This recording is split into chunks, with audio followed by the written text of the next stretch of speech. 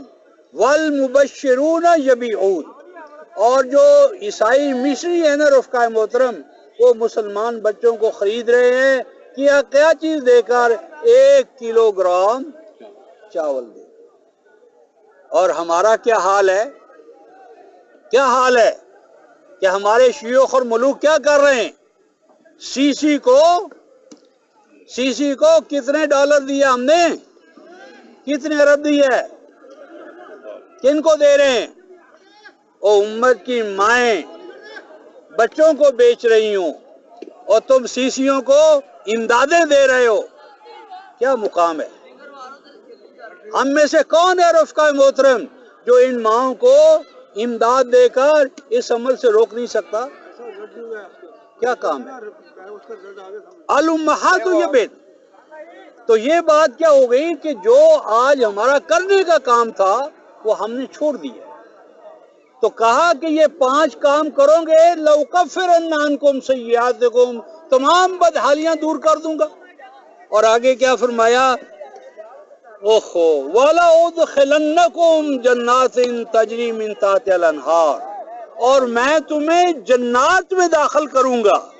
اب جب جنات کا لفظ آتا ہے نا رفقائے محترم تو ہمارے ذہنوں میں کیا آتا ہے؟ جنت کب ملے گی رفقائے محترم؟ قیامت کے بعد ملے گی۔ جنت کب ملے گی؟ مرنے کے بعد، قیامت کے بعد۔ او اللہ کے بندو، قرآن کہہ رہا ہے ہم تمہیں دنیا میں جنت بھی دیں گے۔ او پڑھا ہے نا سورہ رحمان میں وَلِمَنْ خَافَ مَقَامَ رَبِّهِ جَنَّتَانِ، پڑھا یا نہیں؟ اور سورہ رحمان آیت نمبر 46 وَلِمَنْ خَافَ مَقَامَ رَبِّهِ جَنَّتَانِ، اور جو اللہ کے سامنے کھڑا ہونے کا کھٹکا اپنے دل دماغ میں پیدا کر لینا کہ میں نے رب کے سامنے کھڑا ہونا ہے حساب کتاب دینے کے لیے، ہم ان کو 2 جنتیں دیتے ہیں، 2 جنتیں دیتے ہیں۔ یہاں دیکھو قرآن کھول کر پڑھ لو، میرے سامنے قرآن رکھا ہوا ہے وَلَأُدْخِلَنَّكُمْ جَنَّاتٍ، میں زمین کے اندر مرنے سے پہلے اللہ پاک مومنوں کو جنات دیتا ہے، تجری من تحتہا الانہار، تجری من تحت، ایسے جنات دوں گا تجری من تحتہا الانہار، جن کے نیچے لہریں بہ رہی ہیں۔ کیا مانا؟ اگر جنت اوپر ہو اور نہر نیچے بہ رہی ہو تو سیراب کیسے کرے گی؟ کیوں بھائی؟ جنت اوپر ہے اور نہر، دریا، ندیاں، نالے، پانی، واٹر ریسورسز نیچے ہیں تو سیراب کیسے ہوں گے؟ تجری تحت الانہار کیا مانا؟ نیچے کا کیا مانا ہے؟ تو مجھ سے بھی بالا ہو۔ ہاں دیکھو قرآن کیا کہتا ہے، سورہ وہ ہے 43، کون سی ہے؟ زخرف، اور آیت نمبر 51 وَنَادَى فِرْعَوْنُ فِي قَوْمِهِ، فرعون نے اپنی مملکت میں اعلان کیا موسیٰ کے مقابلے میں، کیا کہا؟ أَلَيْسَ لِي مُلْكُ مِصْرَ، کیا یہ ملک مصر میرا نہیں، میں اس کا مالک نہیں؟ اور آگے کیا فرمایا؟ کیا اس فرعون نے کہا وَهَٰذِهِ الْأَنْهَارُ، اور اس مصر کے اندر جو دریا رواں دواں ہیں، وَالْأَنْهَارُ تَجْرِي مِن تَحْتِي، جو دریا میرے نیچے بہ رہے ہیں، تو کیا وہ دریاؤں کے اوپر بیٹھا ہوا تھا؟ ایسا نہیں ہے، من تحت کا معنی یہ ہے کہ ایسے سرسبز و شاداب علاقے دوں گا کہ جہاں کی سرسبزی، شادابی اور واٹر ریسورسز جو ہیں وہ زمینوں کے ماتحت ہوں گے۔ پاکستان والا حال نہیں ہوگا کہ زمین ہمارے پاس اور واٹر ریسورسز انڈیا کے پاس، جب چاہے فلڈڈ کر دے اور جب چاہے بنجر کر دے۔ ایسا نہیں ہوتا۔ جنات، ایسے سرسبز و شاداب علاقے، ممالک میں تمہیں دوں گا، تجری من تحت الانہار، جہاں کے واٹر ریسورسز ان زمینوں کی فلاح کے لیے رواں دواں ہوں گے۔ اور میں نے جو کہا تھا نا کہ یہ زمین کی بات ہو رہی ہے، زمین کی بات ہے، جنات، جہاں پر رفقائے محترم الجنہ آئے گا، الجنہ، الجنہ واحد پرٹیکولر دی کے ساتھ، وہاں زیادہ امکان ہے کہ آخرت کی جنت ہو۔ اور جہاں جنات جمع آئے گا وہاں جنات اس زمین کی زیر ہماری موت سے پہلے یہ فتوحات، یہ تمکن فی الارض، یہ استخلاف، یہ زمین کا ہے حیات جنہ، جنات تجری من تحت الانہار۔ اور ایک اور دلیل اسی میں آ گئی ہے، آگے کیا فرمایا؟ فمن کفر بعد ذالک، کیا آخرت میں جا کر، جنت میں جا کر کوئی کافر ہو سکے گا؟ نہیں ہو سکتا۔ کیا آخرت کی جنت سے کوئی نکالا جائے گا؟ وَمَا هُمْ مَنْهَا بِمُخْرَجِينَ، اس جنت سے کوئی نکالا نہیں جائے گا۔ اور یہ جو جنات ہیں، فَمَنْ كَفَرَ بَعْدَ ذَلِكَ، جو جنتوں میں جانے کے بعد کفر اختیار کرے گا، ہم جنت اسے واپس لے لیں گے۔ یہ جو کفر کے بعد ان جنات کو واپس لینے کا قرآن کہہ رہا ہے نا، یہ دلیل ہے اس بات کی کہ یہ جنات حیات عرضی کی ہیں، دنیا کی ہیں، کیونکہ کفر یہی ہو سکتا ہے، آخرت کی الجنہ میں تو کفر نہیں ہو سکتا۔ تو رفقا محترم، سورج بھی کافی ہو گیا، بچے بھی کھیل کود کے حوالے سے مشغول ہیں، تو یہاں ہم رکتے ہیں، یہیں سے آگے چلیں گے۔ تو آخر دعوانا ان الحمدللہ رب العالمین۔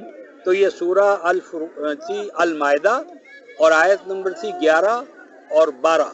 اور صلاۃ کے لیے جو میں نے آپ کو خاص طور پر بتانا تھا وہ تھی سورہ المعارج، 70 سورہ اور آیت نمبر 19 سے 34 تک۔ اور یہ جو بتانا تھا کہ زکوٰۃ ادا نہ کرنے والا مشرک ہے اور آخرت کا منکر ہے، حامیم سجدہ 41ویں سورہ اور آیت نمبر 5۔ اللہ تبارک